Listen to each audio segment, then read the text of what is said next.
안녕하세요, 팩투비입니다. 좆댓구, 좋아요, 댓글, 구독으로 채널을 응원해주세요.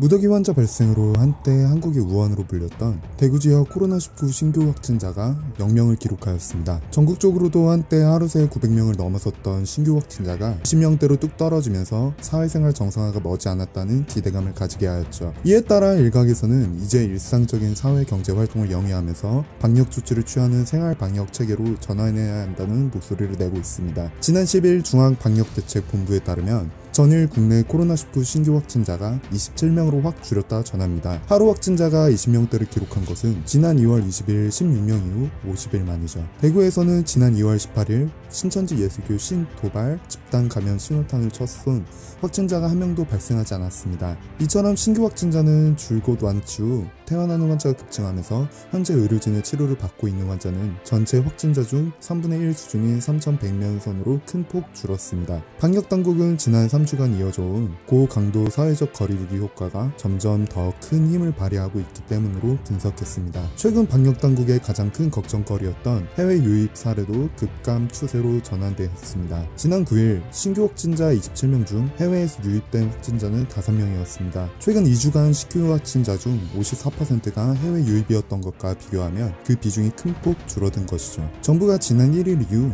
해외 입국자에 대해 2주간 자가격리를 의무화하는 검역 강화, 입국 제한 조치를 취한 효과가 가시화되고 있는 것으로 분석됩니다. 이날 코로나19 신규 확진자 급감에 고무된 문재인 대통령은 부활절과 총선만 잘 넘긴다면 사회적 거리두기에서 생활 방역으로 전환할 수 있을 것이라고 말했습니다. 문 대통령이 구체적인 시기를 언급하며 코로나19 확산을 막기 위한 사회적 거리두기 정책 전환 가능성을 시사한 것은 이번이 처음입니다. 이날 문 대통령은 페이스북 등 SNS에 글을 올려 어제 대구 신규 확진자가 드디어 영리되었다. 1일 신규 확진자가 741명으로 최고를 기록한 날로부터 42일 만에 이룬 성과라고 했다.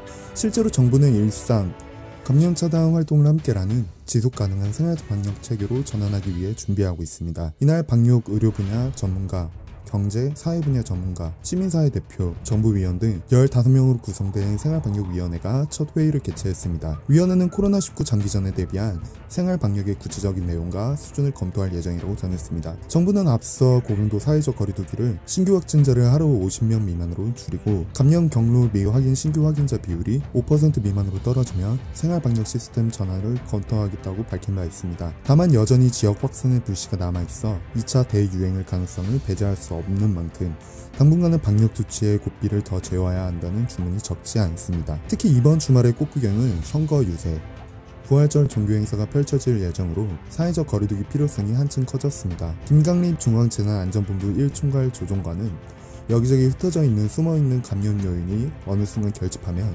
대규모 집단 감염의 불씨가 될 수 있다며 이러한 위험이 폭발되는 것을 막고 잠부를 확실하게 잡기 위해 끈기를 갖고 사회적 거리두기를 실천하는 것이 무엇보다 중요하다고 강조했습니다. 김신우 대구감염병 지원관리단 단장은 대구 지역에 추가 확진자가 없다는 것은 지역사회와 고위험군에서 환자가 많이 사라졌다는 뜻이라면서도 백신과 치료제가 없는 상황에서 2차 대유행에 대비해야 하는 만큼 사회적 거리두기, 개인 위생 수칙들을 계속 지켜야 한다고 주문했습니다. 외신들은 하나같이 한국의 빠른 조사 속도와 드라이브스루와 같은 창의적인 방식을 소개하며 따라가야 할 모범으로 지목했습니다. 미국은 한국의 드라이브스루를 도입하면서 한국의 혁신적인 기술을 발전시켜서 미국에 가지고 왔다고 소개했습니다. 한국의 드라이브스루가 위험하고 문제가 있다고 주장했던 일본도 이제 이를 도입하려고 검토하고 있습니다.